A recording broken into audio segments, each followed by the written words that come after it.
اعوذ باللہ من الشیطان الرجیم بسم اللہ الرحمن الرحیم الحمد للہ رب العالمین والصلاة والسلام علی سید الانبیاء والمرسلین وعلی آلہ واصحابہ اجمعین اما بعد فاعوذ باللہ من الشیطان الرجیم بسم اللہ الرحمن الرحیم یا ایہا الذین آمنوا کتب علیکم الصیام کما کتب علی الذین من قبلکم لعلکم تتقون صدق اللہ العظیم وصدق رسولہ النبی الامین الکریم ونحن علی ذلک لمن الشاہدین والشاکرین والحمد للہ رب العالمین۔ خطبے کے بعد جو آیت شریفہ کی تلاوت کا شرف حاصل کیا ہے اس کا ترجمہ اور مفہوم سمجھنے سے قبل میرے آقا نامدار مدینہ کے تاجدار گنبد خضرا میں آرام فرمانے والے آقا سارے جہاں کے رحمت للعالمین کی بارگاہ اقدس میں جھوم جھوم کر نذرانِ عقیدت پیش کریے، پڑھی اللہم صلی علی سیدنا و شفیعنا و نبینا و مولانا محمد وعلی آلہ و اصحابہ افضل صلواتک و عدد معلوماتک و بارک وسلم۔ اللہ رب العزت کا بے پناہ فضل و کرم ہے کہ اللہ رب العزت نے ہمیں اور آپ کو امت محمدیہ صلی اللہ علیہ وسلم میں پیدا فرمایا اور ہمیں مسلمان گھرانے میں آنکھ کھلنے کا شرف بخشا، اور اللہ تعالیٰ کا یہ بھی بے پناہ فضل و کرم ہے کہ اللہ تعالیٰ نے ہمیں ماہ رمضان کا پھر سے یہ مہینہ ہم تمام کو پھر سے عطا کیا، اور اللہ تعالیٰ خود اپنے کلام مجید میں ارشاد فرما رہا ہے یا ایہا الذین آمنوا کتب علیکم الصیام کما کتب علی الذین من قبلکم لعلکم تتقون، اے ایمان والو تم پر روزوں کو فرض کیے گئے جیسا پچھلے قوموں پر روزوں کو فرض کیے گئے تھے، اور تقوی حاصل کرنے کے لیے اللہ تعالیٰ نے ہم بندوں کے لیے یہ ارشاد فرما رہا ہے کہ جیسا تم پر روزوں کو فرض کیے گئے ہیں ویسا پچھلے قوموں پر بھی روزوں کو فرض کیا گیا تھا، یعنی کہ تقوی حاصل کرنے کے لیے۔ تو ہمیں چاہیے کہ جتنا ہو سکے ہم اتنا ماہ سیام میں روزوں کا، نماز تراویحوں کا، اور اسی طریقے سے نماز تہجد کا، یہ ہم تمام کو چاہیے کہ اس کا اہتمام کریں۔ اور اللہ تعالیٰ نے خود کلام مجید میں فرمایا ہے کہ اے ایمان والو تم پر روزوں کو فرض کیے گئے، یہ اللہ تعالیٰ فرما رہا ہے اپنے کلام مجید میں۔ لیکن آج کے حساب سے دیکھ لیا جائے کہ کئی ایسے لوگ ہیں کہ اب معلوم ہے کہ آپ کو یہ بات ذہن میں آ رہی ہوگی کہ دن بھر بھوکا رہنا اور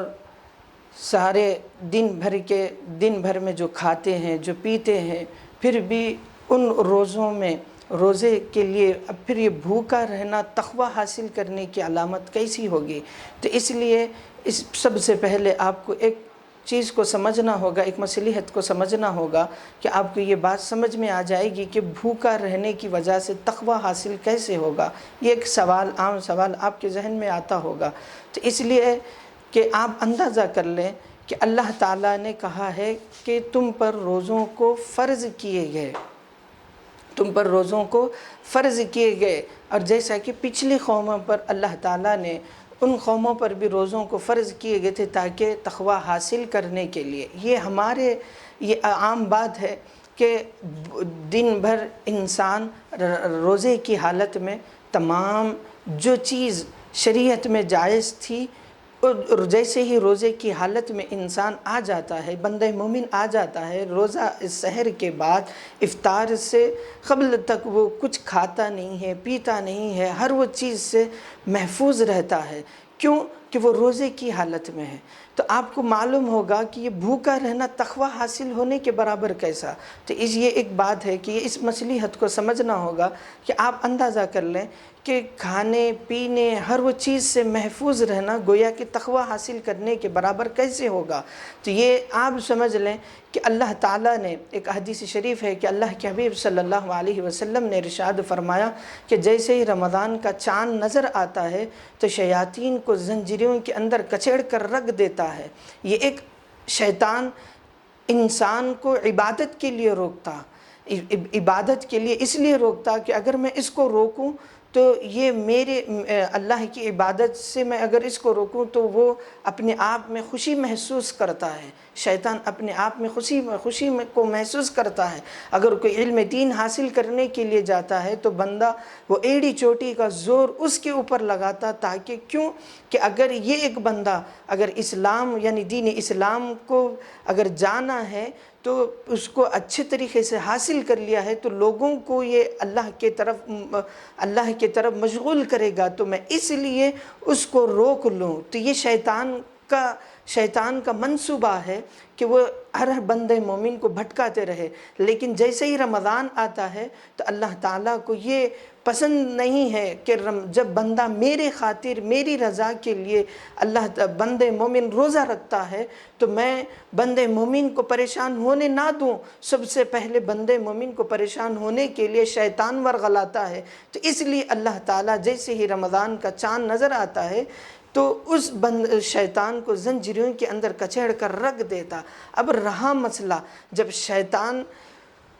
زنجیروں کے اندر کچیڑ کر رکھ دیا جاتا تو اب رہی دوسری بات کہ انسان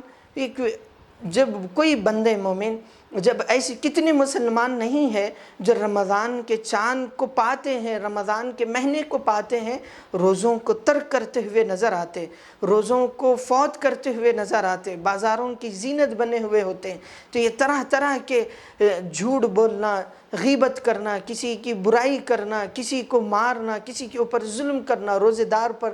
ظلم کرنا، یہ پھر بھی یہ شیطانی کام بندے مومن یعنی مسلمانوں کے پاس کیسے آتے ہیں؟ شیطان تو زنجیروں کے اندر کچڑے ہوا ہے۔ تو اس کے لیے یہ ایک بات سمجھنا یہ ہے کہ اللہ تعالیٰ کہ جب شیطان کو زنجیروں کے اندر کچڑتا ہے تو اس کے اندر ایک ہوتا ہے نفس، جو نفس کا عادی ہو جاتا ہے، تو وہ اس کے نفس کا بندہ مومن غلام بن گیا، تو وہ انسان اس کا یعنی یہ تمام چیزوں کو اپناتا ہے، جیسے شیطانی کاموں کے لیے ملوث ہوتا ہے، اس کی خواہش بڑھتی ہے۔ وہ ایک ہے نفس جو انسان کو اندر جو نظام ہے اس کے اوپر حاوی ہوتا ہے۔ شیطان بندے ابن آدم کے دل پر قابض ہوتا ہے، جب وہ دل پہ قابض ہوتا ہے تو بندے مومن طرح طرح کے یعنی غیر شرعی امور کے کام کو انجام دیتا، والدین کی نافرمانی کرتا، ماں باپ کو اذیت پہنچاتا، روزوں کو ترک کرتا ہوا نظر آتا، قرآن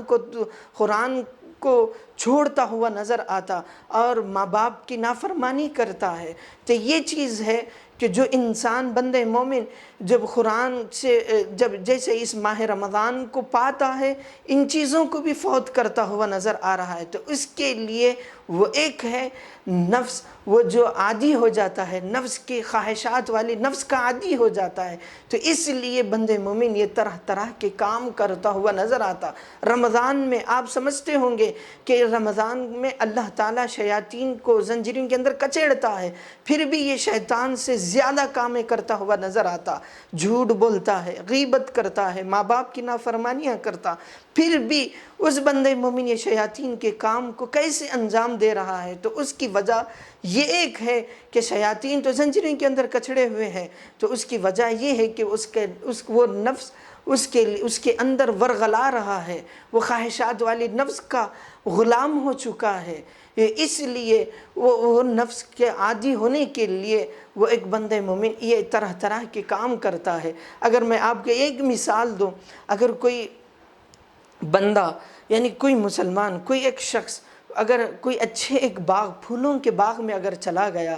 اگر وہ پھولوں کا مشاہدہ کر رہا ہے، جب اس کے اندر ایک خواہش پیدا نہیں ہوئی کہ اللہ کی بنائی ہوئی یہ نعمت کو میں دیکھوں، اللہ کا بنا ہوا یہ ایک نظام کہ کس طریقے سے اللہ تعالیٰ نے ایک اس پھول کو بنایا ہے، اگر وہ خواہش ہوئی اس کے اندر، وہ اس کے اندر خواہش ہوئی تو بندہ مومن اس کے پھول کو مشاہدہ کرنے کے لیے جاتا، اس کی خوشبو کو سونگھنے کے لیے جاتا۔ جب بندہ اگر وہ پھولوں کے باغ میں ٹھہرا ہوا ہے، اس کی خواہش نہیں ہوئی تو وہ پھولوں کو دیکھنا بھی پسند نہیں کرتا، کیوں کہ اس کے اندر سے خواہش نہیں ہوئی ہے کہ میں اس پھول کا مشاہدہ کروں۔ تو اس لیے جیسے ہی اللہ تعالیٰ شیاطین کو زنجیروں کے اندر کچیڑتا ہے، تو اگر اس کے اندر برائی کا کام کرنے کا ایک شوق، اس کے اندر ایک شوق ہو رہا ہے کہ میں جھوٹ بولوں، غیبت کروں، کسی کی غیبت کروں، کسی کی برائی کروں، تو وہ ایک اندر سے وہ انسان جو فطری نظام کو یعنی اپنے نفس کا غلام ہو چکا، تو اس لیے بندہ مومن یہ طرح طرح کے کام کرتے ہوئے نظر آتے ہیں۔ تو ہمیں چاہیے کہ ہم نفس کے غلام نہ بنیں، یعنی نفس کو اپنا غلام بنائیں، نہ کہ ہم نفس کا غلام بنیں۔ تو ہم ان چیزوں پر غور کرنے کی بے انتہا اور بے حد ضروری ہے کہ رمضان ایسا بابرکت والا مہینہ نظر آتا تو آج دیکھ لیا جائے کہ کتنے ایسے نوجوان نہیں ہیں کہ رمضان کے روزوں کو ترک کرتے، رمضان کی عبادتوں کو ترک کرتے، رمضان میں نمازوں کو ترک کرتے ہوئے نظر آتے۔ اور پھر بندے مومن جو معلوم ہے کہ یہ اسلام کی بنیادی چیزوں میں یہ ایک چیز ہے کہ اللہ تعالیٰ نے کہ ایک رمضان کے روزوں کو ہم پر بندے مومن پر فرض کیا، جیسے کہ احادیث شریف میں ہے بنی الاسلام علی خمس شہادت اللہ الہ الا اللہ و اقام الصلاۃ و ایتاء الزکاۃ و حج بیت اللہ و صیام رمضان۔ یہ اسلام کی بنیادی چیزوں میں ایک نماز ہے اور ایک پھر روزہ ہے۔ جو صاحب استطاعت ہے، جو استطاعت رکھتے ہیں تو اللہ تعالیٰ نے ان کو زکوٰۃ دینے کے لیے کہا ہے۔ اور پھر اللہ تعالیٰ نے پھر یہ ایک چیز کہا ہے کہ جو آپ کے پاس اگر مال و دولت میں اضافہ ہو تو آپ کی زندگی میں ایک مرتبہ حج مقبول کو رکھا ہے۔ یہ اسلامی بنیادی چیزیں ہیں۔ تو آج بندہ مومن اس بنیادی چیزوں کو ترک کرتا ہوا نظر آتا ہے، جیسے رمضان کے روزوں کو ترک کرتا، رمضان کی عبادتوں کو ترک کرتا، اپنے نفس کا غلام ہو چکا ہے، اس لیے اپنی خواہشات والے نفس کو بڑھاوا دیتا اور پھر رمضان کے روزوں کو ترک کرتا اور غیر شرعی امور کے کام کو انجام دیتا۔ ہمیں چاہیے کہ ہم ان چیزوں کو غور و فکر کریں۔ اور پھر اس لیے خود اللہ تعالیٰ نے کہا ہے کہ آپ کو یہ پوری بات اب سمجھ میں آ جائے گی کہ اللہ تعالیٰ نے کہا ہے کہ جیسے پچھلے قوموں پر روزوں کو فرض کیا، تم پر بھی روزوں کو فرض کیا، یعنی کہ تقوی حاصل کرنے کے لیے۔ جب شیطان زنجیروں کے اندر کچڑا ہوا ہے اور پھر اپنے نفس کو غلام بنا دیا ہے، تو آپ اندازہ کرو کہ اللہ تعالیٰ جو بندہ مومن کے اندر تقوی کیسے حاصل نہیں ہوگا، وہ پرہیزگار وہ بندہ کیسے نہیں ہوگا کہ غلام اپنی نفس کو غلام بنا ہوا ہے۔ اگر وہ نہ کہ وہ نفس کا غلام نہیں ہے، اپنی نفس کو غلام بنا دیا ہے، خواہشات والی نفس کو دبوچتا ہے، تو وہ بندہ مومن کے اندر تقوی حاصل ہوگا۔ اس لیے بزرگان دین نے کہا ہے کہ جتنا ہو سکے ہم اتنا کہ اپنے خواہشات والی نفس کو دبوچتے رہیں تو انسان کے اندر تقوی و پرہیزگاری حاصل ہوگی۔ تو یہ رمضان کی حد تک محدود نہیں ہے کہ اب رمضان آ گیا، رمضان جیسے ہی ختم ہوئے تو پھر ہم ویسے ہی کام نہیں، اللہ تعالیٰ اس چیز کی اجازت نہیں دیتا۔ تو ہم جیسے ہی اپنے نفس کو مارتے ہیں، جیسے ہی نفس کے خواہشات والی نفس کو مارتے ہیں اور پھر اس کے لیے تقوی کی طرف یعنی نمازوں کی طرف، عبادتوں کی طرف، قرآن کو پڑھنے کی طرف انسان کا ذہن جس طریقے سے مائل ہوتا ہے، تو عام دنوں میں بھی ہماری یہ ذمہ داری ہوتی ہے کہ ہم نمازوں کے عادی رہیں اور پھر خوب عبادتیں کریں اور اللہ کے محبوب اللہ کے خوف کو اپنے دلوں میں بسانے کی کوشش کریں۔ تو یہ ایک چیز ہے، خواہشات والے نفس کو ہم جتنا ہو سکے اتنا اگر کنٹرول میں رکھیں تو یقیناً جانیں کہ یہ ہمارے اندر اور آپ کے اندر ایک تقوی و پرہیزگاری آ جائے گی۔ تو جیسے انسان، آپ مثال لے لیں کہ اگر کوئی انسان سحر کرتا، پھر اس کے بعد میں اگر کسی اکیلے میں بھی ہے، اگر اس کو کھانے پینے کی چیزوں کی طرف وہ اگر مائل ہوتا ہے تو اس کے اندر ایک ذہن میں یہ بات آتی کہ میں ماہ رمضان میں ہوں، میں روزے کی حالت میں ہوں، میں کیسے کھاؤں کیسے پیوں؟ اگر میں کھاؤں تو اللہ تعالیٰ مجھے دیکھ رہا ہے، اللہ تعالیٰ مجھے دیکھ رہا ہے۔ یہ ایک انسان کے اندر فطری نظام بن جاتا رمضان کے اندر۔ کیوں کہ جیسے ہی اذان ہوتی ہے تو بندے کا ذہن یہ ہوتا ہے کہ میں نماز کی طرف متوجہ ہوں، تاکہ میں روز رمضان کے مہینے میں ہوں، میں اس لیے نمازوں کی پابندی کروں۔ اور پھر جیسے افطار کرتے ہیں، افطار کے بعد جیسے ہی نمازوں کا وقت آتا تو بندے مومن کی یہ سوچ، اس کی سمجھ، اس کی عقل اس طرف جاتی ہے کہ میں نماز کی طرف متوجہ ہو جاؤں۔ اور یہ ہمارے اندر فطری نظام ہے جو انسان کو ہر ایک چیز کے طرف یعنی تقوی حاصل کرتا ہے، یعنی اپنی خواہشات والی نفس کو دبوچتا، تو وہ اس کے اندر ایک بات آ جاتی ہے کہ ہر وقت اس کے متعینہ وقت میں وہ نماز کو پڑھ لیں، اور متعینہ وقت میں عبادت کو کر لیں، اور پھر متعینہ وقت میں نماز تراویح کا اہتمام کریں، پھر صلاۃ اللیل کا اہتمام کریں، پھر افطار سے قبل اٹھ کر نماز تہجد کا اہتمام کریں۔ یہ انسان کے اندر ہونی چاہیے۔ لیکن آج کے دور حاضر کے حساب سے اگر دیکھ لیا جائے، ہمارے مسلمانوں میں یہ بہت بڑی چیز ہے کہ جیسے ہی انسان رمضان کے روزوں کو پاتا، اور پھر رمضان معلوم ہے کہ میں رمضان کے روزوں کو پا رہا ہوں، رمضان میں عبادتیں کر رہا ہوں، رمضان آ گیا ہے، مجھے چاہیے کہ روزوں کا اہتمام کریں، سحر کا اہتمام کریں، افطار کا اہتمام کریں، نماز تراویح کا اہتمام کریں۔ اور پھر اس لیے بندہ مومن جیسے ہی رمضان آتا ہے تو بعض لوگوں کے ذہن میں یہ رہتا ہے کہ روزوں کا ان کے پاس کوئی اہمیت نہیں ہوتی۔ ایسے کتنے ہمارے پاس مسلمان نہیں ہیں جو رمضان کے کسی بھی روزوں کا، افطار کا، یعنی رمضان کے روزے رکھنے کے روزوں کی ان کے پاس، ان بندے مومن، ان مسلمانوں کے پاس کوئی اہمیت نہیں ہے۔ لیکن تقوی حاصل کیسے ہوگا انسان کہ جب یہ فرض روزوں کو ترک کرتا ہے تو وہ کتنا بڑا گناہ گار نہیں ہے، جو اسلام کی بنیادوں میں یہ ایک رکن ہے کہ جو بندہ مومن اس کو اپنانے کے لیے خاصر ہوتا ہے۔ تو ہم ان چیزوں کے لیے غور و فکر کریں۔ اور پھر جو بچہ، ماں باپ کے ذہن میں یہ بات آتی ہے، یہ تو ایک رہا مسئلہ۔ پھر اور ایک دوسرا مسئلہ یہ ہے کہ جیسے ہی بچہ بلوغیت کی عمر کو پہنچتا، روزے رکھنے کی طاقت ہوتی ہے، تو ماں باپ بچوں کو روزوں کی طرف متوجہ نہیں کراتے، تاکہ اگر میرا بچہ بھوک کی شدت سے تڑپے گا، میں اس کو روزہ رکھنے کے لیے کیسے کہوں؟ تو اللہ اکبر، یہ ہمارے پاس، ہمارے مسلمانوں میں چل رہا ہے۔ تو سوچو میرے عزیزو کہ ہمارا حشر کیسے ہوگا جب ہم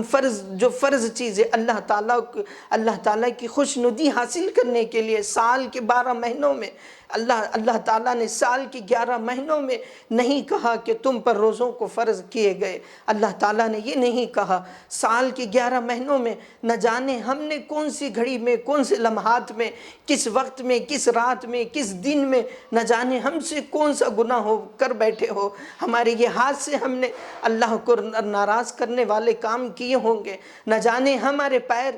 کسی غیر شرعی امور کے کام کو انجام دینے کے لیے ہمارے قدم اٹھے ہوں گے، نہ جانے ہمارے زبان کسی پڑوسی کو تکلیف دیے ہوں گے، نہ جانے ہماری یہ زبان ماں باپ کو اذیت پہنچائی ہوگی، نہ جانے ہمارے یہ ہاتھ اپنے بھائی بہن کو اذیت پہنچائی ہوگی، نہ جانے ہماری یہ آنکھ سے ہم نے کیسے ایسے غیر شرعی امور کے کام کو دیکھے ہوں گے، پھر بھی یہ رمضان کے روزوں کو پاتے۔ تو لیکن انسان،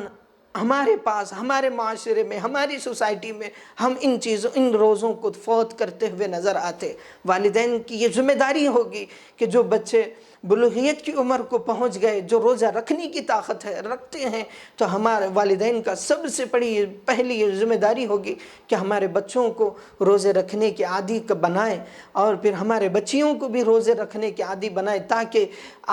تاکہ یہ اسلام کے رکن کو فالو کریں اور نمازوں کو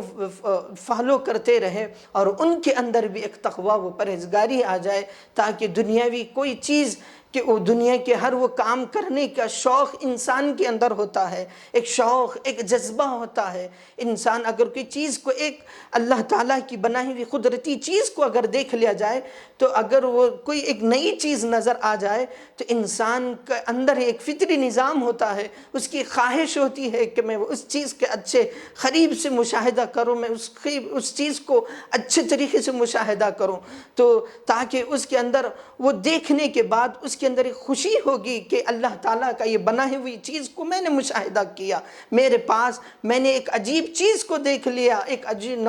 نشو و نما والی چیز کو میں نے مشاہدہ کیا، تاکہ یہ اللہ تعالیٰ کی قدرتی بنائی ہوئی چیز کو میں نے مشاہدہ کیا ہے، میں اس کو دیکھ لوں۔ اس کے اندر ایک خواہش ہوتی ہے کہ تاکہ میں اس چیز کو دیکھ لیا جاؤں، دیکھ کر میں خوشی میرے اس کے اندر ایک محسوس ہوتا ہے۔ یہ دنیا کی خوشی ہے، خالی وہ بنی ہوئی چیز کو دیکھ کر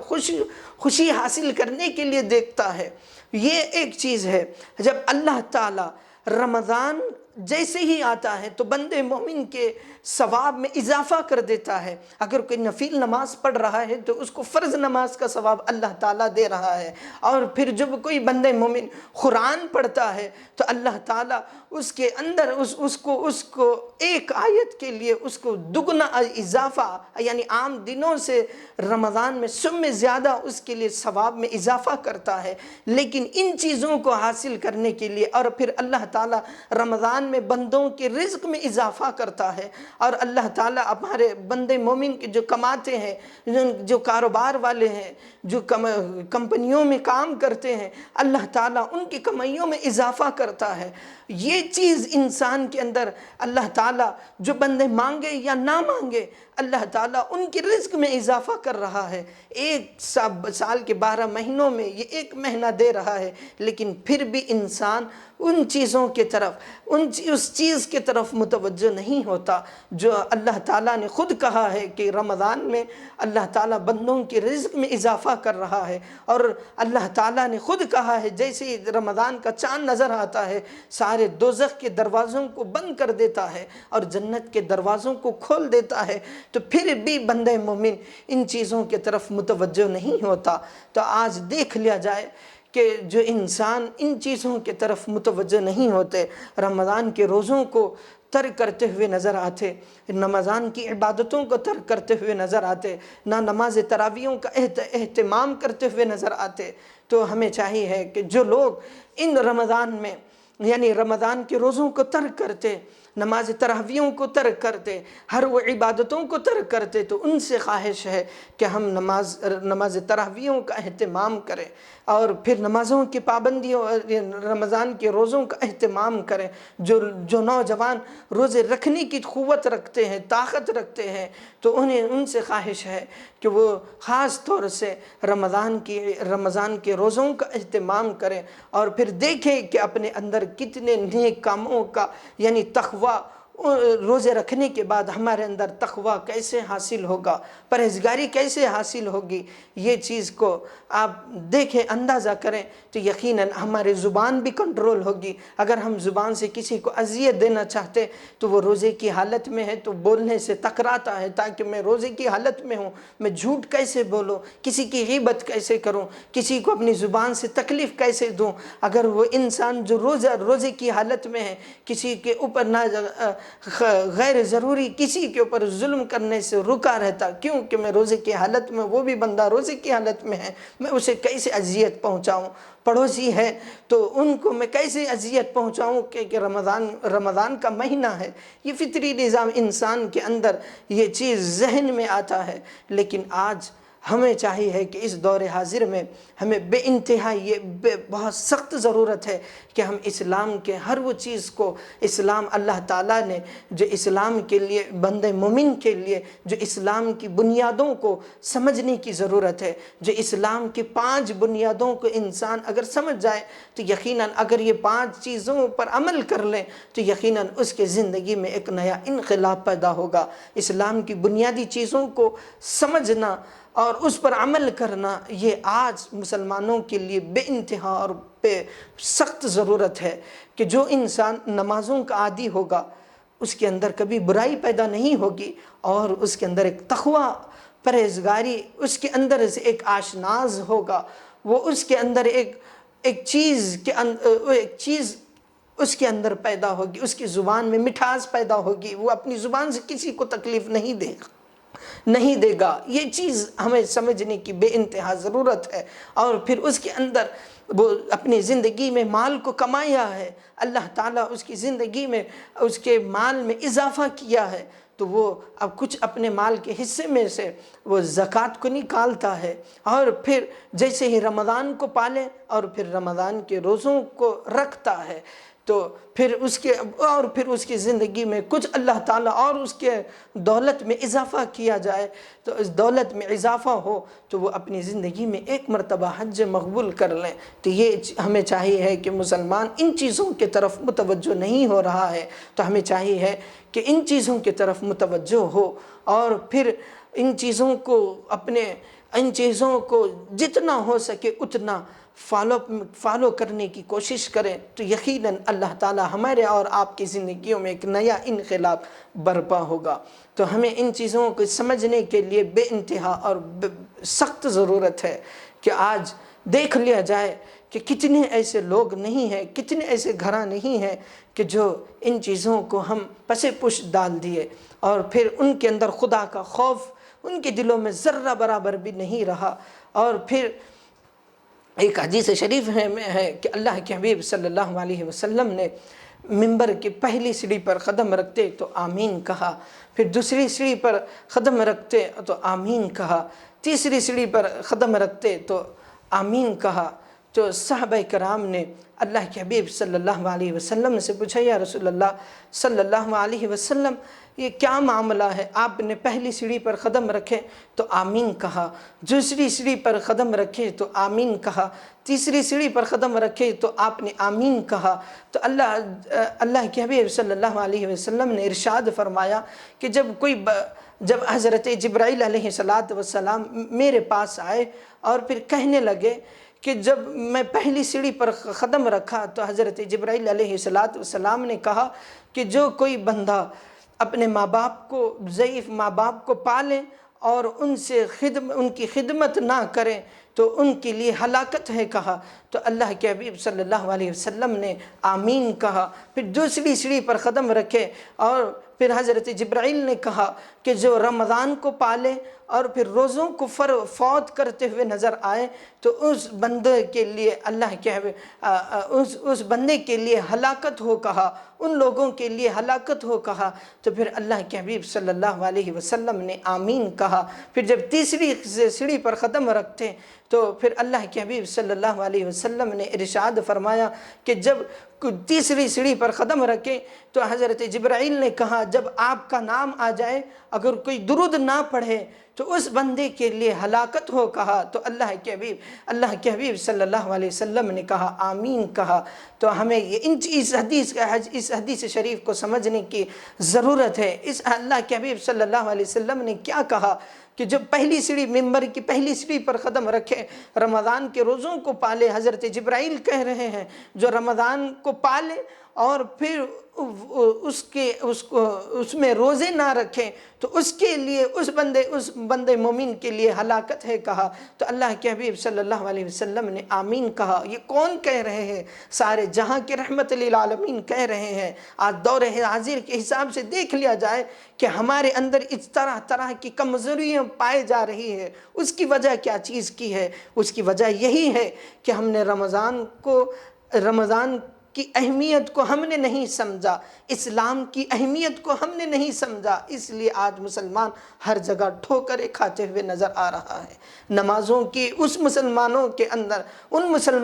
اندر جو نمازوں کی کوئی ان کے پاس اہمیت نہیں، اسلام کی کوئی اہمیت نہیں ان لوگوں کے پاس، اور پھر رمضان کو تو کوئی ان کے پاس اہمیت نہیں رہی، قرآن کو تو پس پوش ڈال دیے، اسلام کی ہر وہ چیز کو پس پوش ڈال دیے ہیں، تو ان لوگوں کے بارے میں تو کیا کہنا چاہیے؟ تو سوائے اپنے ٹھکانہ جہنم میں بنا لیے ہیں۔ تو ہمیں چاہیے ہے کہ ایسا نہ، ہمیں چاہیے ہے کہ جو ہم کو دیکھ رہے ہیں جو ناظرین ہیں تو ان سے خواہش ہے کہ جو ہم جتنا ہو سکے اتنا ہم نمازوں کا اہتمام کریں، روزوں کا اہتمام کریں، سحر و افطار کا اہتمام کریں۔ تو جتنا ہو سکے آج ہمارے لیے، ہم مسلمانوں کے لیے یہ بے انتہا ضروری ہے کہ اسلام کے بنیادی چیزوں کو سمجھیں اور اس پر عمل کرنے کی کوشش کریں، اور پھر اللہ تعالیٰ ان بندوں سے خوش ہوتا ہے کہ جو بندہ مومن دن بھر روزے رکھ کر اللہ تعالیٰ سے دعا مانگتا ہے، تو پھر اللہ تعالیٰ ان کے لیے خوش ہوتا اور پھر ان کے لیے مغفرت کا سامان بنا دیتا۔ اور پھر بندہ مومن جو ان عشروں میں اپنے لیے دعا کرتا، اپنے لیے مغفرت کروا لیتے ہیں، اور پھر روزوں کا اہتمام کرتے ہیں، سحر و افطار کا اہتمام کرتے ہیں۔ اگر اگر کوئی غریب ہے جو غربا ہے، اپنے جیب سے ان کی مدد کر لیں تو اللہ تعالیٰ بے انتہا ان لوگوں سے خوش ہوتا، اور پھر آپ کی زندگیوں میں ایک نیا انقلاب برپا ہوگا۔ تو ہمیں چاہیے ہے کہ ان چیزوں کی طرف متوجہ ہو، اور پھر ان چیزوں سے زیادہ ہمیں چاہیے ہے کہ اسلام کی بنیادوں پر عمل کرنے کی کوشش کریں، اور پھر اللہ تعالیٰ کی خوف کو ہمارے دلوں میں اپنانے کی کوشش کریں۔ پھر آخر میں اللہ تعالیٰ سے دعا ہے کہ اللہ جو بولا گیا، جو سنایا گیا، اے مالک و مولا ہم تمام کو اس پر عمل پیرا رہنے کی توفیق عطا فرما۔ اے اللہ ہم تمام کو اسلام کی بنیادی چیزوں پر عمل کرنے کی توفیق عطا فرما۔ اے اللہ ہم تمام کو جو ناظرین دیکھ رہے ہیں، اے اللہ ان کو سننے کے بعد وہ اپنی زندگی میں عمل کرنے کی توفیق عطا فرما۔ اے اللہ ہم تمام کو تیرے حبیب پاک علیہ السلام کے بتلائے ہوئے طریقے پر زندگی بسر کرنے کی توفیق عطا فرما۔ وآخر دعوانا الحمدللہ رب العالمین۔